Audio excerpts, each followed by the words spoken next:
একদিনে কখনো একটা সংসার গড়ে ওঠে না।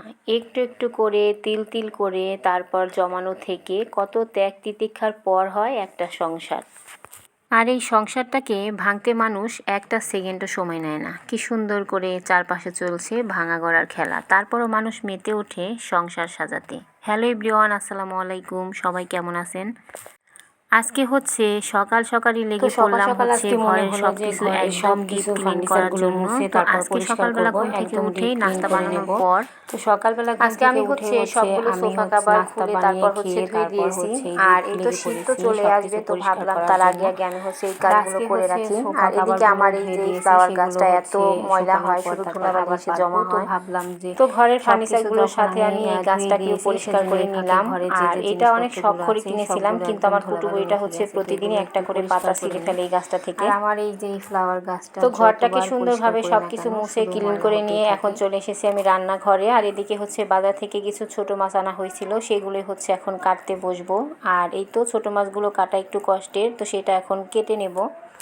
আসলে সকালে নাস্তা বানানোর পর বেশ কিছুটা সময় পাওয়া যায়। আর এই তো এদিকে হচ্ছে আমার ছেলের স্কুলের টিফিনের জন্য হচ্ছে ও আজকে নুডলস নেবে, তো ভাবলাম আমি ওকে একটু নুডলস করে দেই। এই তো এখানে হচ্ছে শুধু অন্য কোনো কিছুই দেই নাই সবজি, তো এখানে শুধু সাধারণ কাঁচামরিচ পেঁয়াজ আর ডিম দিয়ে রান্না করে দেব। আর ওর তো ঝাল খেতে তেমন পছন্দ করে না, আবার ঝাল খেতে পারেও না। তো তারপর আমি একটু মরিচ দিয়েছি একটু একটু করে অভ্যাস করার জন্য। তো এখানে নুডলসটা রান্না করে হচ্ছে ওকে আমি টিফিন দিয়ে দিয়েছি। আর এদিকে হচ্ছে দুপুরের জন্য তাড়াহুড়া করে রান্না করে নিয়েছিলাম ছোট মাছ দিয়ে হচ্ছে মূলা চচ্চড়ি, তার সঙ্গে ছিল হচ্ছে লাউয়ের শাক।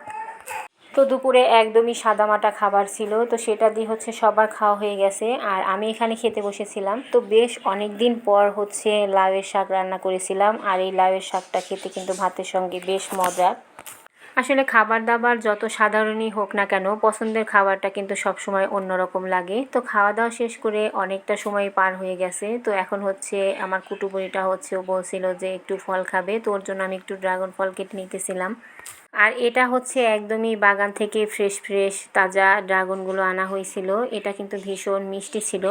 আর বাজার থেকে কিনে আনার পর দেখা যায় যে বেশ কয়েকদিনের সেরা বা অনেক দূর থেকে আনা হয়েছে, সেগুলো কিন্তু আর এত টাটকা আর অত মজা লাগে না। তো বাগান থেকে ছিঁড়ে আনা ফলের স্বাদটা একটু অন্যরকমই হয়।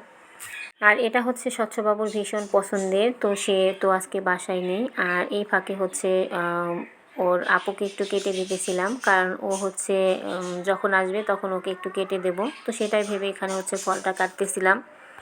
সংসারের এই টুকিটাকি কাজগুলো করতে করতে সারাদিন যে কিভাবে পার হয়ে যায়। আসলে এখন তো শীতকাল চলে আসবে সামনে, আর শীতের সকালটা শুরু হতে না হতেই দেখা যাবে যে দুপুর গড়িয়ে বিকেল চলে এসেছে। আসলে এখনকার দিনটা একটু ছোট, আর ছোট দিনে হচ্ছে কাজগুলো গুছিয়ে নেওয়া অনেক কষ্টের। ভিডিওতে তো মনে হচ্ছে যে অল্প সময়ে অল্প কিছু কাজ করা হলো, কিন্তু সারা দিনই কিন্তু লেগে গেছে, অনেকগুলো কাজ করে নিয়েছি আজকে ঘরের। আর সবগুলো কাজ করে আমার গোছানো হয়ে গেছে, কারণ যে সোফা কাভারগুলো ধুয়েছিলাম সেগুলো হচ্ছে ছাদ থেকে পেরে এনে আবার সেগুলো পরিয়েছি।